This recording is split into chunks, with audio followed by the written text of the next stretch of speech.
Open hole fishing involves the removal of unwanted objects from the wellbore. The objects can be tools, equipment, and broken pieces of drill pipe, bits, or tubulars. Open hole fishing begins following a back off in the drill string at or above the stuck point of the fish in the wellbore, leaving an accessible fish top. The fish can be removed using special tools and techniques. A screw-in sub is one of the most common fishing tools. Its modified pin can be used to catch an undamaged fish.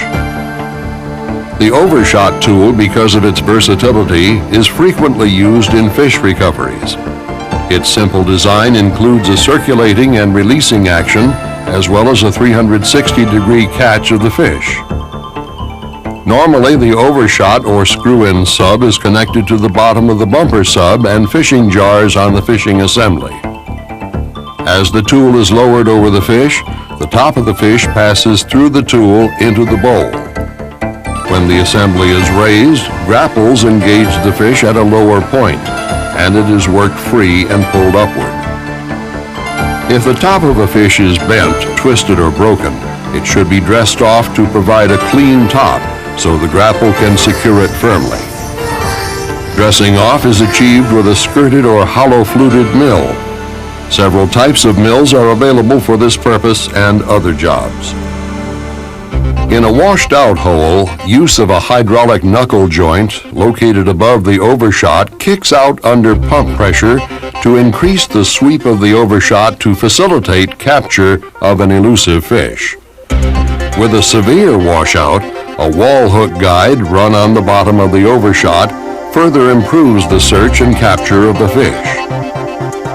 When the fish cannot be dislodged by pulling with the overshot, a jarring assembly run in the fishing string can be activated to strike heavy blows, either up or down, on a stuck fish to free it. The down action is achieved with a bumper jar, essentially a slip joint with a sliding stroke. The impact, enhanced by the weight of drill collars above the bumper jar, results in a sharp blow with the fishing string.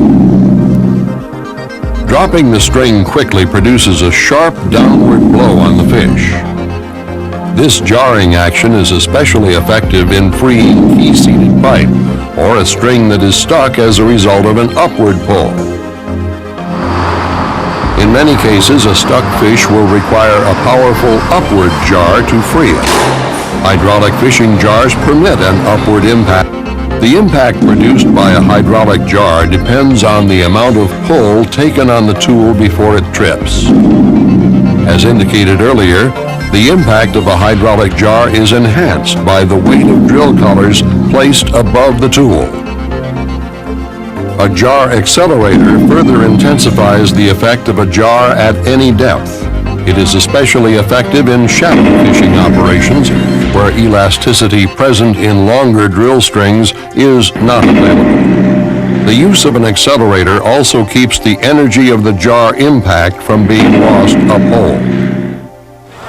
When a fish is stuck and cannot be jarred or worked free, a widely used practice called washover is employed. The washover operation is the most successful way to free a fish and requires expert judgment both in pipe selection and in its proper running application. As mud and hole conditions are critical, in many cases a bit trip may be necessary to condition the hole prior to running the wash pipe.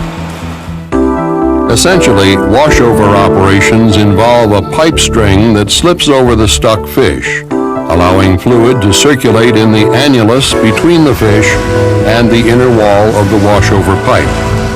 Fluid under pressure flushes out debris cut loose by the rotary shoe run on the bottom of the washover pipe.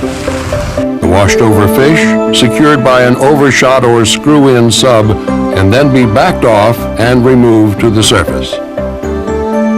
The washover pipe selected requires an inside diameter large enough to accommodate the fish and an outside diameter that can rotate without sticking in the open hole and still allow circulation.